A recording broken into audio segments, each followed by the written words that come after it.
Hello, hello, hello everyone. আসসালামু আলাইকুম। Welcome back to my channel. আশা করি সবাই ভালো আছেন, সুস্থ আছেন। আমি আলহামদুলিল্লাহ আপনাদের দোয়ায় ভালো আছি, সুস্থ আছি। দেশের বাইরে যে প্রান্ত থেকে আজকে আমার ব্লগ ভিডিওটি দেখছেন বা দেখবেন সবাইকে অসংখ্য ধন্যবাদ জানিয়ে শুরু করছি আমার ছোট্ট একটি ব্লগ। আশা করব সম্পূর্ণ ভিডিওটি দেখে ফুল ওয়াচ করে দিয়ে যাবেন এবং আপনার একটা গঠনমূলক কমেন্ট রেখে দিয়ে যাবেন, যার মাধ্যমে আমি যেন আপনার বাড়িতে পৌঁছে যেতে পারি তার একটা রাস্তা তৈরি করে দিয়ে যাবেন। আর অবশ্যই একটা লাইক দিতে ভুলবেন না। আপনার একটা লাইকই আমাকে অনেক অনুপ্রেরণা যোগায় একটা ভিডিও তৈরি করতে। একটা ভিডিও তৈরি করতে অনেক টাইম লাগে, অনেক সময় লাগে, অনেক কষ্টের একটা ব্যাপার। তো এত কিছু সামলিয়ে এই যে একটা ব্লগ ভিডিও তৈরি করি, তো আসলে মানে আপনারা যদি সহযোগিতা না করেন, আপনারা যদি সাপোর্ট না করেন, তাহলে কিভাবে সামনে এগিয়ে যাব? আপনাদের সাপোর্টই আমার জন্য অনেক প্রয়োজন। আমি আশা করব আমারও সাপোর্ট আপনাদের প্রয়োজন। আমরা সবাই মিলে জুলে আসেন, একসাথে কাজ করি, একসাথে এগিয়ে যাই। অবশ্যই আমরা জীবনে কিছু না কিছু একটা করতে পারবো। তো এই যে আগামীকালের ব্লগ, মানে আগামীকালের ভিডিও আর পরের দিনের ভিডিও, মানে আজকের ভিডিও, 2 দিনের অল্প অল্প করে ভিডিও তৈরি করেছিলাম, যেহেতু মাঝখান দিয়ে একদিন পর পর আমি ভিডিও ছাড়ি। তো 2 দিনে হচ্ছে গিয়ে একটু একটু করে সব ভিডিও করে রেখে দিই। তো সেগুলোই আপনাদের সাথে শেয়ার করতেছি। এই তো ধোয়া পালার কাজ চলতেছে, কি কি রান্না বাড়া করবো সব কুটা বাছা করে নিয়েছি। এগুলো ধোয়া পালা শেষ করে দিয়ে রান্নার মধ্যে চলে যাব। এটা আমার কালকের ব্লগ ছিল। এই তো তারপর হাতের কাজ শেষ করে দিয়ে তো হচ্ছে গিয়ে রান্না বাড়ার কাজ দিয়ে চলে আসলাম। এদিকে বাচ্চারা খুবই অসুস্থ, বাচ্চার দুটোরই জ্বর চলে আসছে। মানে ওদেরকে সামলাবো না সংসার সামলাবো, ঘর দোর গুছাবো, রান্না বাড়া করবো নাকি ভিডিও তৈরি করব, এ নিয়ে খুবই হিমশিমে পড়ে গিয়েছিলাম। তো যতটুকু পেরেছি কষ্ট করে হলেও ভিডিও তৈরি করেছি, বাচ্চাদেরকে সামলিয়েছি, রান্না বাড়া করেছি, সমস্ত কিছু একলা হাতে একাই করি সব কিছু। তো এই তো 2 চুলায় 2টা বসিয়ে দিয়েছি। একটাতে শাক ভাজি করব আর একটাতে হচ্ছে গিয়ে মিষ্টি কুমড়া রান্না করব। তো বড় বাচ্চার খুব বেশি জ্বর চলে আসছে। তো ওকে হচ্ছে গিয়ে শুয়ে রেখেছিলাম আর এদিকে তাড়াহুড়ো করে আমি তো ওই তরকারিগুলো বসিয়ে দিচ্ছি। 2টাতেই বসিয়ে দিচ্ছি, কোনটা ছেড়ে কোনটা করব এটাও পুড়ে উঠতেছে, ওইটাও পুড়ে উঠতেছে, মানে কি আর একটা অবস্থা। তো যাই হোক 2টাই আস্তে ধীরে করে নিচ্ছি আর কি, একলা মানুষ কতটুকুই বা করতে পারবো। তারপরে এই যে এখানে রসুন পেঁয়াজ তারপর কাঁচামরিচ তেলের মধ্যে দিয়েছিলাম। আর হচ্ছে গিয়ে এটা কলমি শাক। এই কলমি শাকটা আসলে আগে সিদ্ধ করে নিলে বেশি ভালো হয়, কারণ ডাঁটা মাটা থাকে যেগুলো, সেগুলো অনেক শক্ত থাকে। তারপরে হচ্ছে গিয়ে তেলে পেঁয়াজি দিলে ভালো।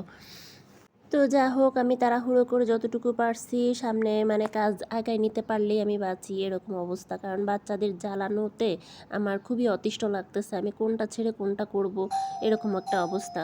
এদিকে ভয়েস দিতে যে লম্বা একটা ভয়েস দিয়ে ফেলেছি, তার মধ্যে হচ্ছে গিয়ে দরজায় বেল বাজছে। বেলের আওয়াজও আপনাদের কানে আসতে পারে, তো এগুলো স্কিপ করবেন। আসলে বাচ্চাদের কান্নাকাটির আওয়াজ বা হচ্ছে গিয়ে কথাবার্তার আওয়াজ, অন্যান্য কিছুর আওয়াজ, এগুলো একটু আসলে হয়েই থাকে। এগুলো যতই চেষ্টা করি না কেন স্কিপ করতে পারি না। তো এই যে বাচ্চা খেতে পারতেছে না, এখানে আলু ভাজা করতেছি, তারপর হচ্ছে গিয়ে মিষ্টি কুমড়া ভাজি করে দিব একটু। তো যদি একটু মুখে ভালো লাগে তো খাবে আর কি। ভাত টাত দিয়ে দিলেও মানে খাচ্ছে না। তো এরপরে এই যে আমার শাশুড়ি আমাকে প্রায় সময় 20 টাকা, 50 টাকা, 100 টাকা, 200 টাকা, 500 টাকা, মানে আমি নিম্ন লেভেল থেকে বলতেছি, দিয়ে থাকে।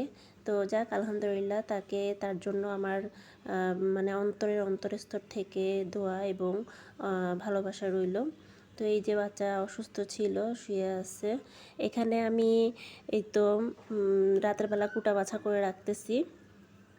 এই যে দেখেন আমার বুড়োটা কি করে, বুড়োটা, এই বুড়োটার জ্বালায় মানে আমি অতিষ্ঠ, কি আর বলবো। সমস্ত কিছু হাঁড়ি পাতিল, তারপরে এই যে ঝুড়ি টুড়ি সব নিয়ে এসে এখানে বসছে। মানে আমি কি করি না করি ওর সব দেখতে হবে, আমার মতন নকল করার চেষ্টা করে। তো যাই হোক ওগুলো নিয়ে খেলাধুলো করতেছে।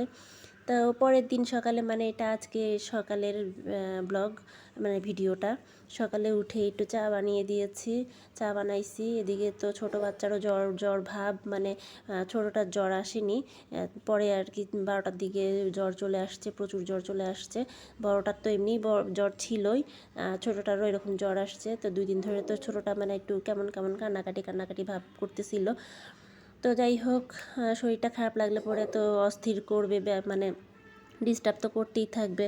এই অবস্থা আর কি। যেখানে রুটি ছিঁড়ে দিছি, ঘি দিয়ে চিনি দিয়ে মাখাই দিছি, একবার বলে এটা খাবো, একবার বলে ওইটা খাবো। তো এই যে দেখেন চিনি চুরি করে খাচ্ছে। খুব চিনি মানে পছন্দ করে, খুবই মিষ্টি পছন্দ করে, মিষ্টিখোর বলতে গেলে আমার দুই ছেলেই। তো এই যে একটুখানি মুখে দিয়ে দিলাম, খেয়ে নিচ্ছে। এদিকে খ্যান খ্যান করতেছে, সারাটা দিনই এরকম খ্যান খ্যান করলো। তো যাই হোক, বাচ্চার বাবা এখানে 2 রকমের মাছ নিয়ে আসছে। আমার তো কাজ বাড়ায় দিছে আরও, মানে একেতে কষ্ট, তার উপরে আবার ডাবল কষ্ট, খাটনি। মানে এতগুলো চিংড়ি মাছ আমার বসে বসে এখন করতে হবে। আর এরা হচ্ছে গিয়ে যেমন তেমন কিন্তু চিংড়ি মাছ খায় না।